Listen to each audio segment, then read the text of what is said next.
Shalom everyone and welcome to Busisiwe, Exalted in English, Baruk in Hebrew. My name is Abigail. We continue with the series titled The Relationship or a Relationship Between a Master and a Servant. What is a relationship between a master and a servant? And now we'll be looking at a particular teaching where we're going to be zooming into waiting on the master. What is to wait on the master? And today's focus is, in the context of a waiter or a waitress, not in the context of waiting for something, like I'm waiting for my books to be delivered, or I'm waiting for my food maybe no, not the food part, waiting for something. Okay, this waiting that we're looking at is particularly in the context of a waiter or a waitress, where you're waiting on the master. Now, most people think on waiting on Yahuwah for what they desire from him. We see this in the book of Psalms, chapter 27, verse 14. It says, "Wait on Yahuwah, be of good courage, and he shall strengthen your heart.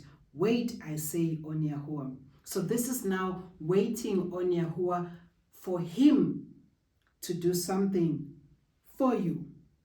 But the context of today's teaching is now waiting on Yahuwah in the context of a waiter or a waitress, whereby we are going to do something for him, not when he's going to do something for us, as in the context of Psalms 27 verse 14. Another example that we are not focusing on today is found in the book of Yeshaya or Isaiah chapter 40 verse 31, which reads, "But they that wait upon Yahuwah shall renew their strength. They shall mount up with wings as eagles. They shall run and not be weary, and they shall walk and not faint."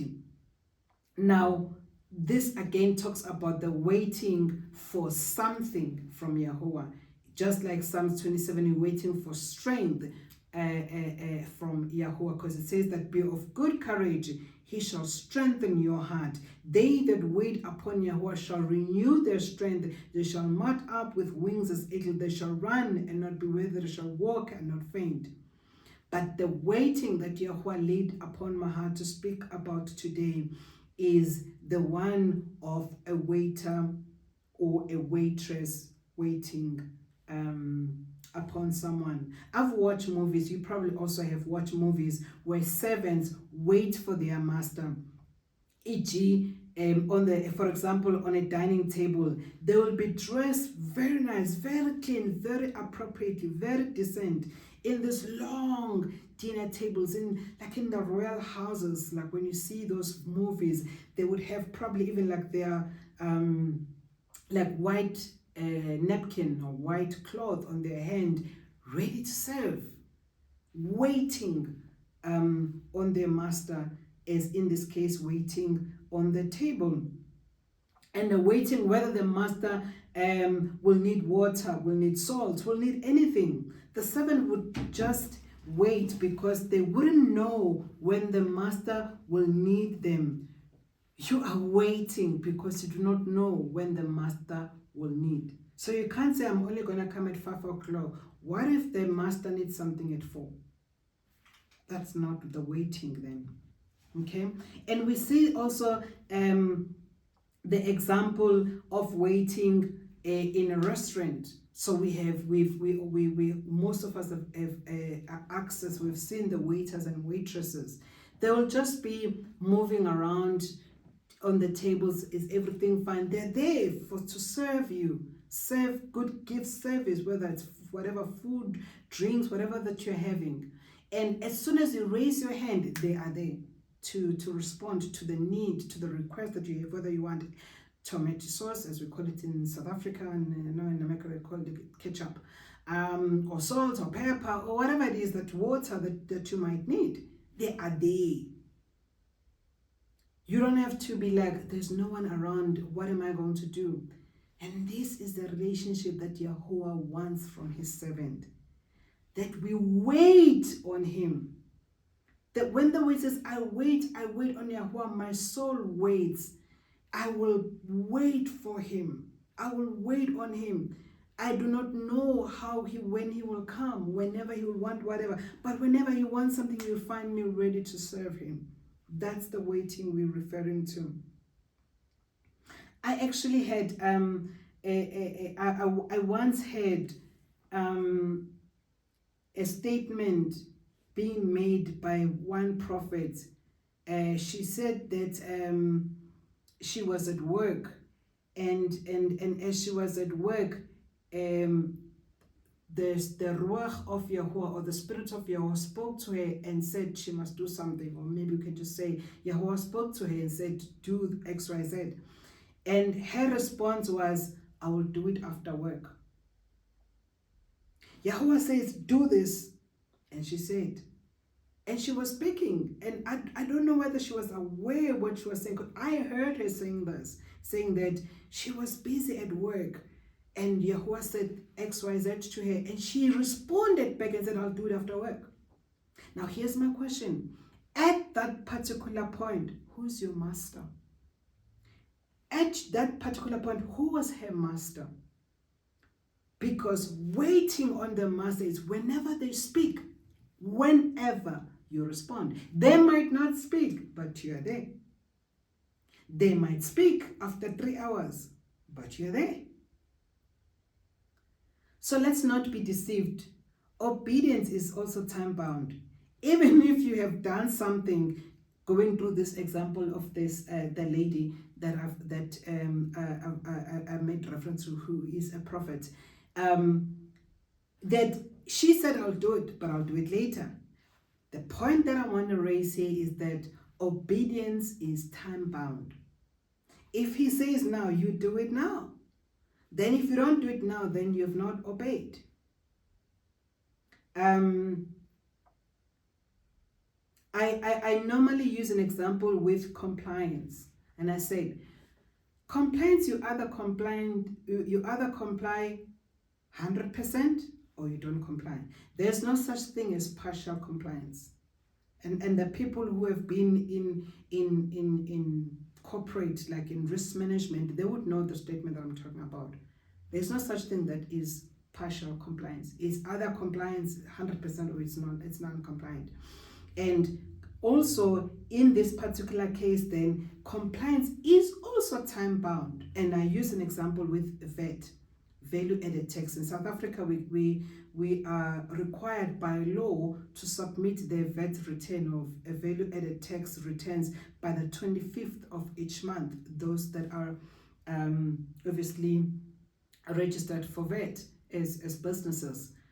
Now, if you submit your return, the VAT return, on the 30th of the month, yes, you have submitted, but you have submitted late. So at that point, you have not complied. There's non-compliance, and there is penalty for non-compliance. There is interest that is going to be levied to that company for non-compliance. Well, that's going to be probably it's going to be prorated by the number of days of non-compliance or the number of months of non-compliance. Bottom line is, yes, you have paid it. Yes, you have submitted the return, but you didn't submit it at a required time. Now, if that happens in the worldly system, and we think that Yahuwah has no time, he's not time bound. His instruction can be whenever you feel like, my child, whenever it suits you, my child, I want you to do X, Y, Z. Whenever it suits you, servant. Remember, this series is about master and servant relationship. I've never heard a servant saying, I'll do it, but not now. I'll polish your shoes after watching this movie. It's our kids that tell us that. Our children now, there's like, yeah, mom, I'm going to wash the dishes after doing this. That's not a master-servant relationship. It's time-bound. So, if we look at the book of, we're also on the book of Matthew or Matthew chapter 20, it says, for the reign of the Shamayim is like a man, a householder who went out early in the morning to hire workers for his vineyard. And when he had agreed with the workers for a silver piece a yom or a day, he sent them into his vineyard. And he went out about the third hour and saw others standing idle. So as he went the first time, looking at, he's made a commitment that he's going to pay them some silver piece for a day's work. All right. Verse 3 says, and he went about the third hour and saw others standing idle. What does others standing idle mean? They were waiting. What are they waiting for? They're waiting to be called.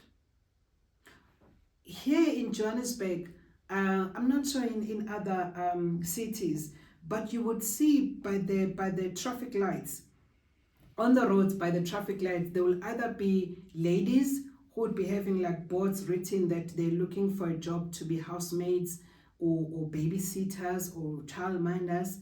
They are there waiting for someone who will then come at any point in time and pick them up to be to take care, to clean their houses as maids and so forth. They don't know when they're going to be called, but they are there waiting. This was example also. We also see with men, not only female. Men will also stand by the side of the road, by the traffic lights generally, and to be doing gardening services or to paint or woodwork, carpenters and something like that. They're standing, they're waiting, and then they are called when someone wants that particular service, and they obviously agree on the fee. This also speaks to that these people were standing idly, waiting to serve, waiting to offer their services, not waiting to receive, as in Psalms 27 or Isaiah chapter 40. And then it continues, verse 4, and said to them, you too go into the vineyard, and whatever is right I shall pay you. And they went. Having gone out again about the 6th and the 9th hour, he did likewise. And about the 11th hour, having gone out, he found others standing idle. Again, so many people that are just there standing idly, meaning waiting to be called, waiting to serve. And said to them, why do you stand here idle all day? They said to him, because no one has hired us. He said to them, you too go into the vineyard, and whatever is right you shall receive. And when evening came, the Adun of the vineyard said to his master, call the workers and pay them their wage, beginning with the last to the first. And when those came who were hired about the 11th hour, they each received a silver piece. And when the first came, they thought they would receive more, but they too received a silver piece. And when they received it, they grumbled against the householders, saying, these last have worked only 1 hour, and you made them equal to us who have borne the burden and the heat of the day. But he answering them said to one of them, friend, I do you no lawlessness. Did you not agree with me for a silver piece? Take yours and go. But I wish you to give to this last man as also to you. It is not right for me. Is it not right for me to do what I wish with my money? Is it not right for me to wish? We agreed that I was going to give you a silver piece. Now, if I give someone else a silver piece, what is that to you? And there's a lot of people that do that.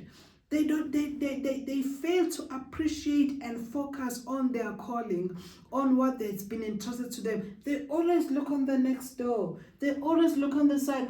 Oh, Mara, so and so, this is happening. Oh, but so and so is so blessed. Oh, but what is that to you? Oh, so and so is not being faithful. Oh, so and so is doing that. Hebana. What is that to you? For every servant will stand before their own master. They will account before their own master, not to you. You yourself will have to be one of the people queuing and standing to account. So why do you look at other people? This is what he's talking about. What is that to you? Have I robbed you in any way? Did I not promise you a silver? Did you not agree for a silver piece? Now why are you comparing yourself with other people? Can I not do as I please with my money? He says.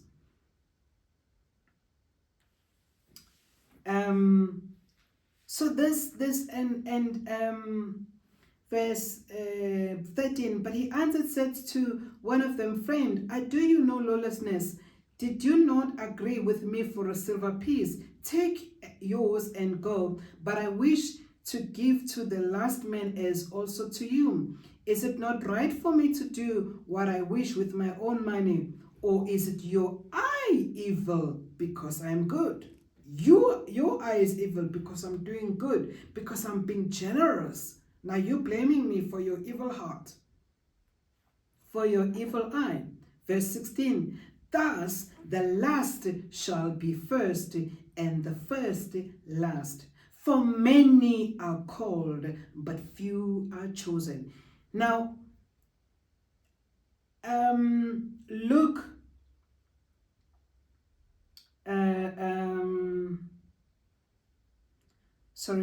Matthew chapter 20 is actually repeating this in verse 16. Matthew chapter 20 verse 16, it says, for many are called, but few are chosen. Just like we read also in Matthew 22 verse 11 to 40, the same statement of many being called, but few being chosen. In this particular case, these servants who had an evil eye, these servants then are the ones who are now starting to discriminate, exclude themselves from being called to being chosen. Yes, they were originally called, but they are not going all the way to be in the chosen crew, in the chosen group, because of their state of their heart, because of their evil eye. If we look at Luke chapter 12 verse 35 to 44, it reads, let your loins be girded. Now, when you talk about the loins be girded, think about a servant who is, like I made an example earlier on, the servant would have that white apron or white cloth, waiting decently, presentably, clean to serve the master,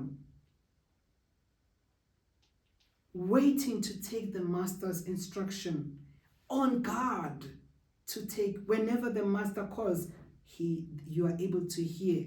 They don't have to scream 100 times before you can run to them. As you say, so and so, yes sir, or yes ma'am, yes master, here my. That's how when you read even through the word, when Yahuwah called Yeshaya, he said, here my. Dawood, here my. Here my. They are not somewhere far. They are in the vicinity. They are there waiting for the call. That's the waiting that we are looking at, that Yahuwah has laid in my heart to communicate, to say, this is the kind of waiting that I want.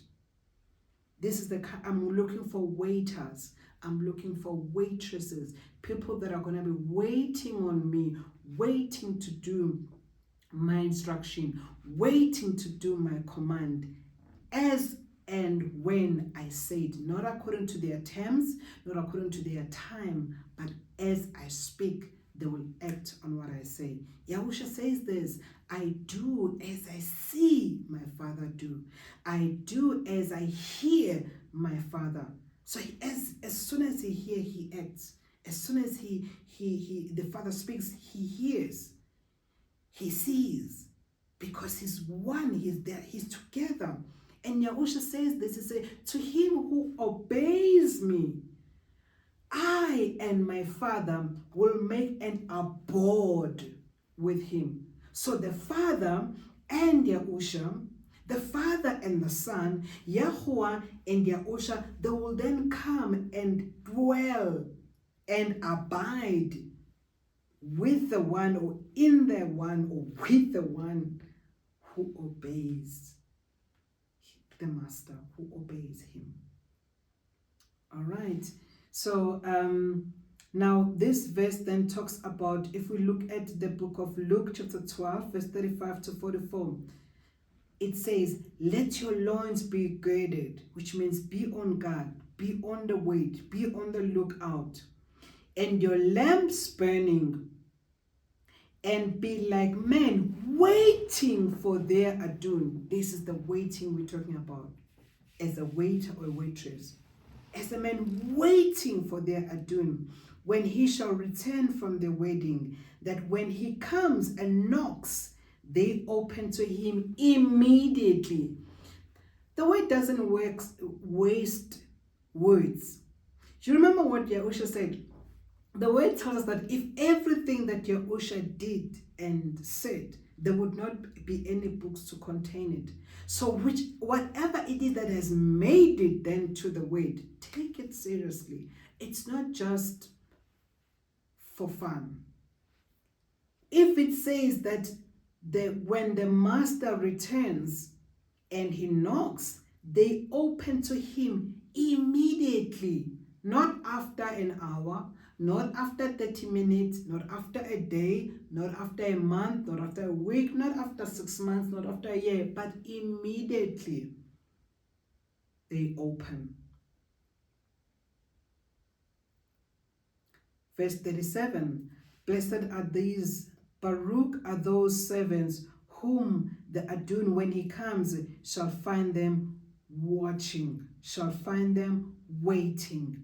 Baruk are those servants, blessed are those servants whom when the master, when he comes, he will find them watching, he will find them waiting on their doorpost as he instructed and as he commanded them. Truly I say to you that he shall gird himself and make them sit down to eat, and shall come and serve them. And if he comes in the second watch. What is the second watch? This is another thing, because we read the scriptures and we don't understand, obviously, from the Hebrew context, in the English context, and the time that we're living in. The second watch speaks of the time between 9 p.m. and 12 midnight. So it talks about if he comes in the second watch. So we don't know whether he will come between 9 p.m. in our time or 12 p.m., which most people are asleep between that time. That's the second watch. Or in the third watch. What is the third watch? The third watch is 12 midnight to 3 a.m. Again, most people are sleeping through that time. From 12 midnight to 3 a.m., people are sleeping, which is in the word it refers to it as a third watch. It says that watch,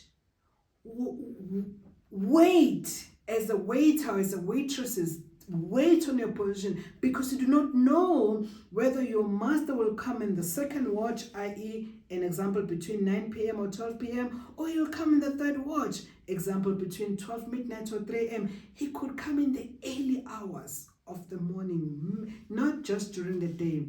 Are you going to be ready when he comes? Will he find you doing what he instructed you to do? And find them so.